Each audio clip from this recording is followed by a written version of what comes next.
Atenção! Começa agora uma teleaula de Geografia do Ensino Fundamental. Você vai assistir a teleaula de número 44. Bons estudos!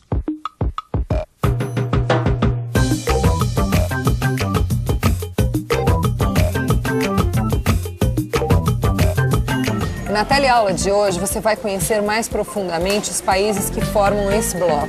Vai verificar que a organização social e cultural dessas nações foi uma grande arma para que eles vencessem as limitações dos seus recursos naturais, assim como também os estragos sofridos durante a Segunda Guerra Mundial. Por que eles são chamados tigres asiáticos? Você sabe? Não?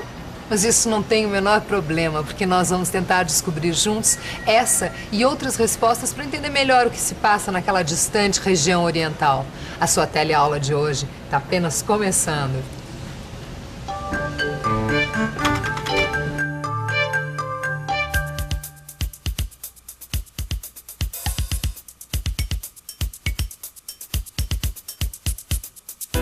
Tóquio, Japão. Pai, tudo bem no Brasil? Aqui estou sentindo muita dificuldade de me adaptar. Praticamente só trabalho e durmo. O trabalho é mesmo muito pesado. Também é difícil de fazer amizade. Sinto muitas saudades do Brasil. Espero voltar em breve. Um abraço na mãe e nos irmãos. Milhares de jovens brasileiros de origem nipônica estão agora trabalhando no Japão. O que leva esses jovens a se aventurarem num país tão distante do nosso? Ela é mais compensador, né, o trabalho lá, trabalhar lá, para depois voltar para cá e ter uma vida melhor, né? Conseguir trabalho aqui, lá, que aqui não tá difícil arranjar trabalho. Porque o salário lá é muito compensador, né? Seria mais o ganho econômico mesmo, que lá dá bem mais, né, que aqui. As motivações podem ser variadas, mas o certo é que nessas últimas décadas o Japão tornou-se uma referência de prosperidade econômica. Se a gente pensar que o Japão é um país pequeno, com poucos recursos naturais e que foi bastante arrasado durante a Segunda Guerra Mundial, é realmente surpreendente que o Japão tenha crescido tanto em tão pouco tempo. É realmente impressionante que os japoneses conseguiram em 50 anos. É verdade. O Japão e os tigres asiáticos devem ser melhor analisados. Pois embora os produtos japoneses sejam muito parecidos com os norte-americanos e mesmo com os alemães, a maneira como eles são feitos é completamente diferente. Ué, porque os produtos que eles fazem não são produzidos em fábricas, como em qualquer lugar do mundo? É, mas é uma questão da filosofia do trabalho. Para o japonês, a grande empresa é um exército. E os operários são como soldados desse exército. É toda uma filosofia completamente diferente, uma organização social completamente diferente que nós estamos acostumados aqui no Ocidente. Por exemplo, o trabalhador tem estabilidade no emprego, participa diretamente das decisões no processo de produção, no controle de qualidade, por exemplo. É, realmente é uma cultura bem diferente. Seria melhor a gente ficar bem por dentro desse assunto, não é? Vamos ver.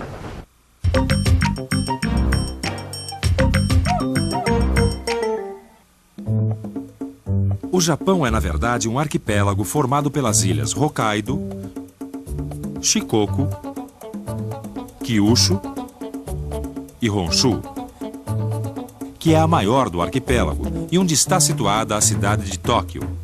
No todo, o Japão possui cerca de 370 mil quilômetros quadrados e uma população estimada em torno de 125 milhões de habitantes. O Japão já vinha expandindo suas fronteiras na área do Pacífico desde o início do século, quando derrotou o Império Russo e ocupou a Manchúria do Sul e a Península da Coreia. O impacto da Grande Depressão Americana, iniciada em 1929 com a quebra da Bolsa de Valores de Nova York, fortaleceu os militares, que nos anos 30 invadiram e ocuparam o norte da China, passando então a controlar as ricas jazidas minerais que alimentaram a indústria pesada japonesa em seu esforço de guerra. Com o poder industrial consolidado desde a segunda metade do século passado e com uma sociedade fortemente militarizada, o Japão desafiou a influência da Inglaterra e dos Estados Unidos com uma audácia que se revelou no ataque a Pearl Harbor em 1941, confrontando a maior potência industrial do planeta, os Estados Unidos da América.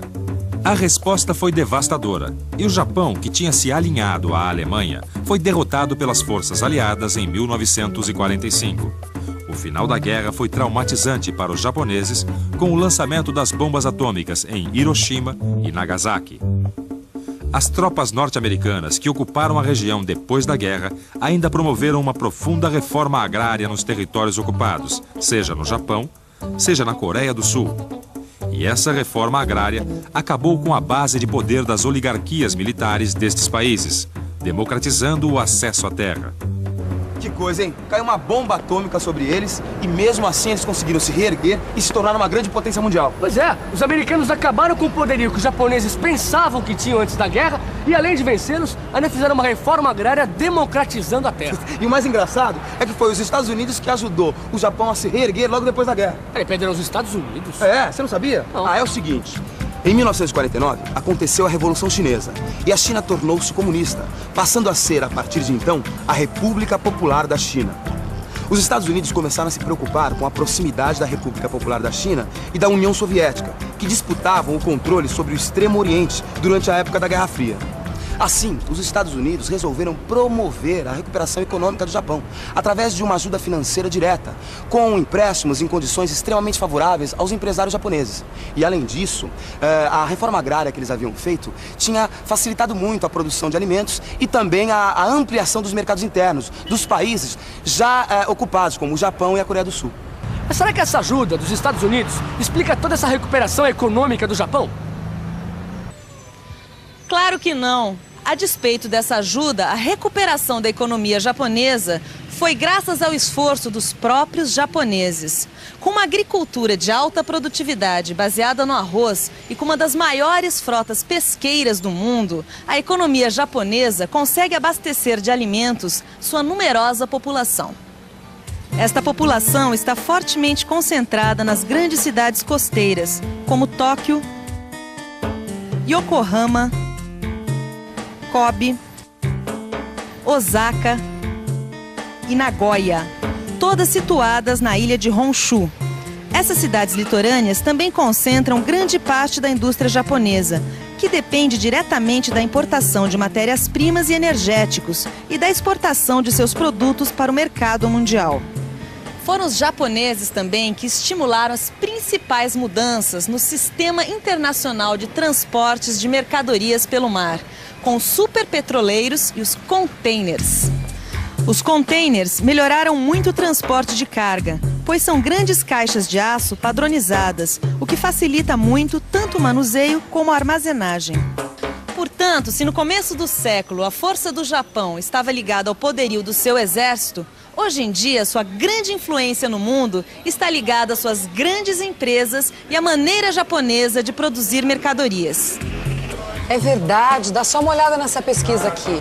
Se você considerar as 10 maiores empresas do mundo inteiro, 6 delas são japonesas. E elas faturam mais a cada ano que o produto interno bruto do Brasil e do México juntos. Como explicar o sucesso dessas empresas? Bom, não há dúvida de que a organização social e cultural do Japão contribuiu muito para o sistema produtivo que eles implantaram, com uma mão de obra extremamente disciplinada e treinada. A empresa japonesa chegou a um máximo de produtividade, racionalizando todo o sistema da fabricação e distribuição, que responde de modo rápido e eficiente à demanda da clientela. Além disso, o Estado tem um papel muito importante, atuando através dos Ministérios do Comércio Internacional e da Indústria, diretamente com as grandes empresas e a sua Federação Nacional, o Keidanren, de modo a possuir uma política coordenada que defenda os interesses da economia do Japão em qualquer parte do planeta. E aí, Ana, como está indo a matéria? Tá indo bem, já deu para situar o Japão, sua importância na economia mundial e o seu desenvolvimento nesse século. Agora falta falar um pouco sobre os outros países dessa região. Os tigres asiáticos. É bom explicar muito bem como essa maneira japonesa de produzir generalizou-se por toda aquela área econômica do Pacífico. Na verdade, o que aconteceu foi que durante a década de 70, o preço do petróleo aumentou bruscamente e as grandes empresas japonesas, com a ajuda do Estado, foram buscar novas localizações onde encontrassem energia mais barata e mão de obra disciplinada para operações industriais de montagem. Na vizinhança do Japão estavam a Coreia do Sul, Hong Kong, Formosa e Singapura. Esta última, uma cidade portuária na península da Malásia, com comunicação fácil para qualquer parte do mundo.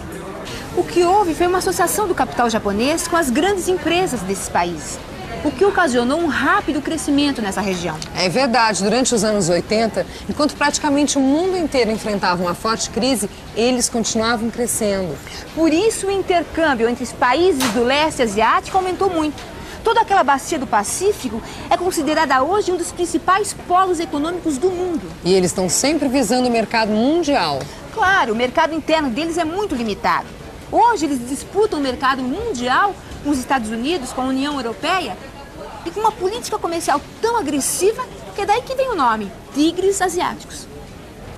Bom, Pedrão, quer dizer que o Japão, com os tigres asiáticos, juntamente com os Estados Unidos e a União Europeia, formam os grandes blocos econômicos que dominam a economia mundial. Olha, eu acho bom a gente ter uma visão mais clara dessas forças mundiais, porque afinal de contas isso interfere diretamente nas nossas vidas, né? Eu li que a população daqueles países chamados de tigres asiáticos é alfabetizada e possui elevada qualificação. E a distribuição de rendas é razoável. Agora, quando será que a gente vai ler uma matéria assim sobre a América Latina? Mas eles têm lá os seus problemas. Existem países que a democracia está longe de ser alcançada. E atenção, se liga aí, que é hora da revisão. Na teleaula de hoje, você passou a conhecer um pouco melhor o Japão e os tigres asiáticos. Soube que o Japão, que já tinha um poder industrial consolidado a partir da metade do século passado e uma sociedade fortemente militarizada, viu sua situação se alterar profundamente com a derrota na Segunda Guerra Mundial. Viu que os Estados Unidos, temendo a proximidade com a União Soviética e com a República Popular da China, promoveram a recuperação econômica do Japão através da ajuda financeira direta, com empréstimos em condições extremamente favoráveis para os empresários japoneses. Constatou que, apesar desta ajuda, o esforço dos japoneses para a recuperação de sua economia foi muito importante. Em pouco tempo, a numerosa população das ilhas era abastecida por uma agricultura de alta produtividade e uma das maiores frotas pesqueiras do planeta. Aprendeu que a força da economia japonesa está profundamente vinculada às suas grandes empresas e sua maneira de produzir mercadorias. Viu que essa maneira de produzir generalizou-se por toda a área econômica do Pacífico, cujos países associaram suas empresas ao capital japonês, acelerando muito o processo de desenvolvimento industrial. A política comercial destes países se tornou tão agressiva que eles passaram a ser conhecidos como os tigres asiáticos. É muito importante que você acompanhe essas teleaulas com seu livro de estudos de geografia. Só assim você vai poder aprofundar e fixar as informações que teve aqui. Até a próxima teleaula e tchau!